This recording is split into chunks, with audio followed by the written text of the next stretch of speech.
옛날에 어미 돼지 한 마리와 새끼 돼지 세 마리가 있었습니다. 세 형제는 같은 키입니다. 일주, 분홍, 똑같은 재미있는 꼬리로 여름 내내 돼지들은 푸른 잔디에서 놀고 햇볕을 쬐고 웅덩이에 몸을 담그었습니다. 그러나 가을이 왔습니다. 어느 날 어머니는 겨울에 대해 생각할 때라고 말씀하셨습니다. 그녀는 그들에게 큰 집을 지으라고 요청했습니다. 동생은 겨울이 아직 멀었다고 말했다.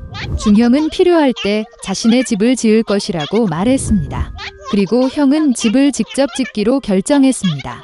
남동생과 중형들은 게임을 하는 것 외에는 아무것도 하지 않았습니다. 매일 추워졌습니다. 남동생은 지프로 집을 짓기로 결정했습니다. 동생은 겨울에 초가집이 매우 추울 것이라고 생각했습니다. 그는 나뭇가지와 나뭇가지로 집을 짓기로 결정했습니다. 저녁이 되자 그들의 집은 준비되었습니다. 그들은 자신을 매우 자랑스러워했고 건물을 충분히 얻지 못했습니다. 이제 그들은 자유롭고 그들이 원하는 것은 무엇이든 할 수 있었습니다. 그들은 형에게 가서 그가 자신을 위해 어떤 집을 지었는지 보기로 결정했습니다. 형은 건물을 짓느라 바빴다. 그는 돌을 바르고 찰흙을 반죽하고 천천히 안정적이고 튼튼한 집을 지었습니다. 동생들은 직장에서 형을 찾았습니다. 그들은 그가 어떤 요새를 짓고 있는지에 매우 놀랐습니다. 형은 침착하게 계속 일했습니다. 남동생과 중형들은 그의 집을 농담하고 웃기 시작했습니다. 그들은 너무 즐거워서 삐걱거리는 소리가 은디 넘어 멀리 울려 퍼졌습니다. 형은 늑대가 소리를 들을 수 있기 때문에 조용히 해달라고 요청했습니다. 남동생과 중형은 더욱 즐거워했습니다. 그들은 형이 겁쟁이라고 결정했습니다. 그리고 용감한 두 형제는 산책하러 갔습니다. 도중에 그들은 노래하고 춤을 추고 숲에 들어갔을 때 너무 큰 소리를 내며 소나무 아래에서 자고 있던 늑대를 깨웠습니다. 불만족스럽고 굶주린 늑대는 두 마리의 멍청한 돼지가 비명을 지르는 곳으로 갔다. 형제들은 즐겁게 걸으며 늑대를 얼마나 쉽게 다룰 수 있는지 이야기했습니다. 그리고 갑자기 그들은 진짜 살아있는 늑대를 보았습니다. 그는 큰 나무 뒤에 서 있었습니다. 그는 매우 사악한 눈과 커다란 이빨을 가졌습니다. 형제들은 무서워서 야른 꼬리가 가늘고 가늘게 떨렸습니다. 늑대는 점프할 준비를 했습니다. 그는 이빨을 꺾고 오른쪽 눈을 깜빡였습니다. 새끼 돼지들은 갑자기 정신을 차리고 숲을 비명을 지르며 달아났다. 그들은 먼지 구름을 일으켜 각자 자신의 집으로 달려갔습니다. 남동생은 초가집으로 달려가 늑대 앞에 문을 두드렸다. 늑대는 으르렁거리며 문을 열 것을 요구했습니다. 동생은 두려움 때문에 한마디도 할 수 없었습니다. 그런 다음 늑대가 불기 시작했습니다. 가벼운 지붕은 즉시 초가집에서 날아갔습니다. 늑대는 숨을 크게 들이쉬고 두 번째로 불고 초가집은 사방으로 날아갔다. 늑대는 기뻐하며 이빨을 꺾고 동생에게 덤벼들었다. 그러나 돼지는 능숙하게 피하고 달렸다. 그는 중동생의 집으로 달려갔습니다. 형제들은 스스로를 가두어 놓고 실망스럽게 서로를 바라보았습니다. 늑대는 화를 내고 불기 시작했습니다. 집이 약간 비스듬하다. 늑대는 두 번째, 세 번째, 네 번째로 불었습니다. 하지만 그 집은 여전히 서 있었습니다. 늑대는 숨을 크게 들이쉬고 다섯 번째로 불었다. 집이 흔들리고 무너졌습니다. 폐허 한가운데서 한동안 문 하나만 서 있었다. 공포에 질려 새끼 돼지들은 형의 집으로 달려갔습니다. 늑대가 그들을 뒤쫓았다. 그는 이번에는 돼지가 그에게서 도망치지 않을 것이라고 확신했습니다. 새끼 돼지는 큰 사과 나무를 치지도 않고 빠르게 지나갔다.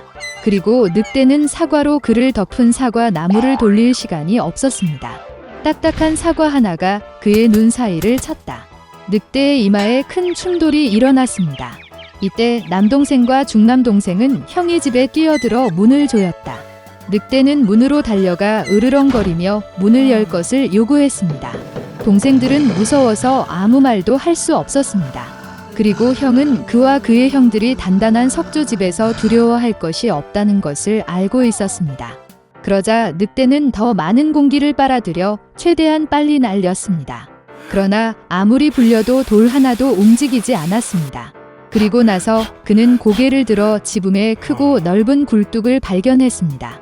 그는 조심스럽게 지붕 위로 올라가 파이프를 내리기 시작했습니다.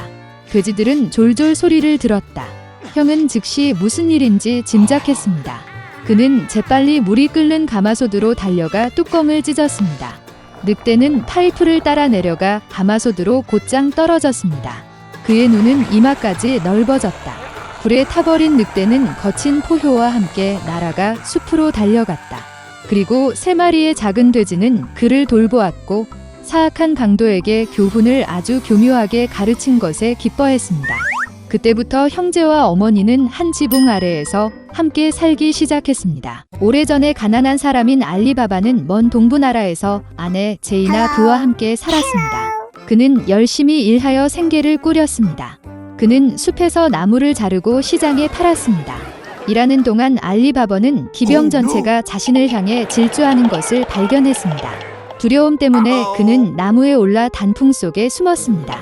기수들은 나무 아래에서 멈추고 말해서 금으로 가득 찬 자루를 제거했습니다. 외눈박이 하산 족장이 이끄는 정확히 40명이었다. 알리바바는 즉시 그들이 먹이와 함께 돌아온 강도들이라고 추측했습니다. 알리바바가 공포에 떨고 있는 동안 족장은 근처의 바위에 다가가 주문을 속삭였습니다. 갑자기 풀로 자란 눈에 띄지 않는 철문이 바위에서 열렸습니다.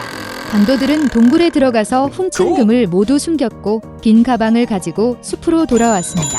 강도가 없는지 확인한 후 알리바바는 나무에서 내려왔습니다. 그는 비밀의 문으로 가서 족장에게서들은 주문을 속삭였다. 문이 열렸다. 알리바바는 금, 은, 값비싼 천과 다이아몬드로 가득 찬 거대한 동굴을 보았습니다. 알리바바는 주위를 둘러보더니 주머니 2개를 움켜잡고 당나귀 위에 싣고 집으로 달려갔습니다. 아내에게 돌아온 알리바바는 그녀에게 금 자루를 보여주었습니다. 그에 기뻐하면서 그들은 동전을 세기 시작했습니다. 그러나 동전이 너무 많았기 때문에 부부는 성공하지 못했습니다. 돈은 특별한 컵으로 측정해야 했지만 가난한 알리바바에게는 없었습니다. 그런 다음 진업은 알리바바의 부자인 카심에게서 컵을 받기로 결정했습니다. 카심 자신은 호기심에 불타버렸습니다. 그는 거지 알리바바가 금을 위해 계량컵이 필요한 이유를 이해할 수 없었습니다. 따라서 그는 배우자가 정확히 무엇을 측정할지 알아내기 위해 그릇 바닥에 꿀을 묻혔습니다. 알리바바가 그릇을 돌려보냈을 때 카심은 금화가 바닥에 꿀에 달라붙는 것을 발견했습니다. 그는 알리바바가 자신에게 불을 숨기고 있다는 것을 깨달았습니다. 그런 다음 카심은 그의 형제에게 와서 알리바바가 모든 진실을 말하지 않으면 왕에게 알리겠다고 위협했습니다. 겁에 질린 알리바바는 카심에게 강도, 동굴 및 비밀의 문을 여는 주문에 대해 이야기했습니다. 아침에 카심은 10마리의 당나귀를 데리고 동굴로 향했습니다. 주문을 발동한 후 그는 안으로 들어갔다. 캐시의 엄청난 분은 카심의 머리를 돌렸습니다. 그는 금과 보석 사이에서 오랫동안 춤을 추며 가방을 동전으로 채웠다. 문 밖에서 갑자기 발굽 소리가 들렸다. 강도들이 돌아왔습니다. 카심은 금 자루 뒤에 숨으려고 했지만 강도들은 그를 찾아 묶고 납치했습니다. 외눈박이 족장은 카심이 동굴의 은닉처에 대해 아는 유일한 사람이 아니라는 것을 즉시 깨달았습니다. 그런 다음 강도는 도시로 가서 특정 알리바바가 이전에 가난한 사람이었고 이제 갑자기 부자가 되었다는 것을 알게 되었습니다. 에터먼은 알리바바 집을 따라가서 밤에 와서 복수하기 위해 검은 십자가로 문을 표시했습니다. 저녁이 되자 알리바바의 아내는 당나귀에게 물을 주기 위해 정원으로 나갔습니다. 그녀는 십자가를 보았고 즉시 표시가 좋지 않다는 것을 깨달았습니다. 그런 다음 그녀는 모든 이웃집에 같은 십자가를 그렸습니다. 밤이 되자 강도들은 돌아와서 모든 문이 검은색 십자가로 표시되어 있는 것을 보았습니다. 그들은 알리바바의 집을 찾지 못했습니다. 그들의 계획은 실패했습니다. 다음 날 족장은 당나귀에 큰 주전자 40개를 달고 강도를 숨겨 도시로 출발했습니다. 바자회에서 그는 버터를 파는 척했고 그는 다시 알리바바를 추적했다. 어두워지자 족장은 알리바바의 집을 두드렸다. 강도는 밤을 보내달라고 요청했고 대가로 40개의 큰 기름 통을 제시하겠다고 제안했습니다. 그리고 알리바바는 동의했습니다. 그는 진심으로 족장을 영접했으며 심지어 당나귀를 마당으로 몰아가는 것도 허용했습니다. 손님을 위해 저녁 식사를 준비하는 동안 알리바바의 아내는 버터가 얼마 남지 않았다는 것을 알아차렸습니다. 그런 다음 그녀는 손님이 가져온 기름을 집으러 안뜰로 나갔습니다. 그러나 갑자기 주전자에 도둑의 귓속말과 속삭임이 있었습니다. 그런 다음 진어부은 부엌으로 달려가 끓는 물 한 컵을 잡고 강도 중 한 명에게 부었습니다. 그는 겁에 질려 비명을 지르고 주전자에서 뛰어내려 산으로 달려갔습니다. 전체 분리가 겁에 질려 그를 쫓아갔다. 그도 곧 밝혀질 것이라는 사실을 깨달은 족장은 집에서 도망쳐 흔적도 없이 사라졌다. 그리고 알리바바와 그의 아내는 그 후로 행복하게 살았습니다. 그리고 강도들은 돌아오지 않았습니다.